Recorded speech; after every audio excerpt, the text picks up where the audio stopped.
हम सबके जीवन में कुछ समय ऐसे आते हैं जहाँ पर हम दोराहे पर जाकर खड़े हो जाते हैं। उस समय हमें वो कार्य करना भी सही लगता है और नहीं करना भी सही लगता है। जैसे महाभारत के युद्ध में अर्जुन युद्ध क्षेत्र में पहुंचकर दोराहे पर खड़े हो गए थे। उन्हें अपने कुटुंबियों को मारना भी उचित नहीं लग रहा था और युद्ध नहीं करना भी उचित नहीं लग रहा था, और वो इस दुविधा से व्याकुल होकर भगवान से तरह तरह की बातें कर रहे थे, प्रश्न पूछ रहे थे। श्रीमद् भगवद गीता के दूसरे अध्याय की 7वें श्लोक में अर्जुन भगवान श्री कृष्ण से कहते हैं, कायरता रूप दोष से तिरस्कृत स्वभाव वाला मैं, धर्म के विषय में मोहित अंतःकरण वाला मैं आपसे पूछता हूँ कि जो मेरे कल्याण करने वाली बात हो वो मुझसे कहिए।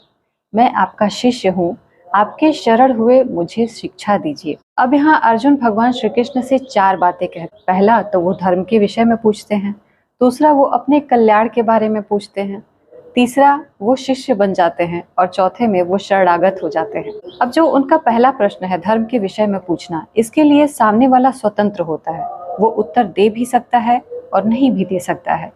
लेकिन दूसरे में वो कल्याण के लिए प्रार्थना करते हैं। तो जब कोई प्रार्थना करता है तो सामने वाले का ये कर्तव्य होता है उसे कल्याण का मार्ग बताना, और तीसरे में वो शिष्य बन जाते हैं। अब गुरु का ये दायित्व तो बन जाता है कल्याण का मार्ग दिखाना, और चौथे में वो शरणागत हो जाते हैं। तो शरण्य के ऊपर तो पूरी जिम्मेदारी ही आ जाती है कि वो शरणागत का कल्याण करे। अब अगले श्लोक में जानेंगे कि क्या अर्जुन सच में शरणागत हो गए हैं कि या अभी भी उनके मन में कोई संदेह बचा है। कई बार हम अपने जीवन में किसी समस्याओं को लेकर इतने परेशान हो जाते हैं कि उन समस्याओं को किसी खास के साथ साझा करते हैं, और जब हम उससे अपनी बात बताते हैं तो वो हमारी बातों का उत्तर दिए बिना ही हमसे ये कहता है कि ये सब फालतू बातें हैं, इसे छोड़ो।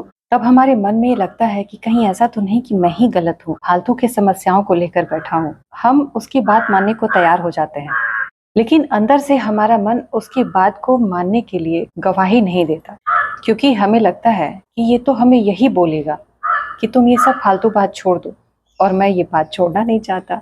और दूसरी बात मन में ये भी आती है कि कहीं ऐसा तो नहीं कि मैंने अपने हृदय के भावों को स्पष्ट रूप से इसके सामने कहा नहीं है, इसलिए ये मेरी बात नहीं समझ रहा। तब फिर हम अपनी बात को फिर से कहने का प्रयास करते हैं ताकि वो हमारी बात समझ सके। ऐसा ही महाभारत के युद्ध में अर्जुन भी कर रहे थे भगवान श्री कृष्ण से। जब भगवान श्री कृष्ण ने उनसे कहा कि अपनी ये कायरता त्याग दो और उठ के युद्ध करो, तब अर्जुन उनके शरणागत हो गए। लेकिन उनके शरणागत होके मन ही मन ये विचार कर रहे थे कि ये तो मुझसे वही कहेंगे कि तुम युद्ध करो, और मैं युद्ध को धर्मयुक्त समझता नहीं हूँ। फिर उनके मन में ये भी विचार आता है कि कहीं ऐसा तो नहीं कि मैंने अपने हृदय के भावों को स्पष्ट रूप से कहा नहीं है, इसलिए ये मेरी बात नहीं समझ रहे। तब अर्जुन फिर से अपनी बात को समझाने का प्रयास करते हैं। श्रीमद् भगवद गीता के दूसरे अध्याय के 8वें श्लोक में अर्जुन भगवान श्री कृष्ण से कहते हैं कि पृथ्वी पर धन धान्य से समृद्ध राज्य तथा स्वर्ग में देवताओं का आधिपत्य भी मिल जाए तो भी मेरे इन इंद्रियों को सुखाने वाला ये जो शोक है वो मिट जाए, ऐसा मैं नहीं देखता हूँ। क्योंकि जब ये कुटुंबी मारे जाएंगे उसके बाद हम राज्य का सुख लेकर ही अपने इस शोक को मिटा पाएंगे, ऐसा मुझे दिखाई नहीं देता है, इसलिए मैं युद्ध नहीं करना चाहता। अब आगे अर्जुन ने भगवान श्री कृष्ण से और क्या कहा ये हम जानेंगे अगले श्लोक में। जब अपनों से ही युद्ध करना पड़े तो कष्ट तो होता ही है। ऐसा ही कष्ट हो रहा था अर्जुन को महाभारत के युद्ध में। रणभूमि में पहुंचकर अपने ही कुटुंबियों को चारों तरफ देखकर अर्जुन मोह से ग्रसित हो गए थे। वो युद्ध नहीं करना चाहते थे। वो अपने हृदय के भावों को भगवान श्री कृष्ण को समझाने के लिए स्पष्ट रूप से ये कहते हैं कि मेरे अंदर जो शोक उत्पन्न हो रहा है वो किसी धन धान्य से समृद्ध राज्य को प्राप्त करने से या स्वर्ग में देवताओं का आधिपत्य प्राप्त कर लेने से भी दूर नहीं होगा, इसीलिए मैं युद्ध नहीं करना चाहता। उसके बाद आगे अर्जुन क्या कहते हैं इस बात को संजय धृतराष्ट्र से बताते हैं। श्रीमद् भगवद गीता के दूसरे अध्याय के 9वें श्लोक में संजय धृतराष्ट्र से बताते हैं कि हे धृतराष्ट्र, निद्रा को जीतने वाले अर्जुन ने अंतर्यामी भगवान गोविंद से ये कहा कि मैं युद्ध नहीं करूंगा। साफ साफ ये कहकर वो चुप हो गए। उसके बाद भगवान श्री कृष्ण ने क्या किया ये संजय आगे के श्लोकों में बताते हैं। श्रीमद् भगवद गीता के दूसरे अध्याय का 10वां श्लोक जो बहुत ही महत्वपूर्ण है, क्योंकि इसी श्लोक के बाद से भगवान श्री कृष्ण के उपदेश शुरू होते हैं।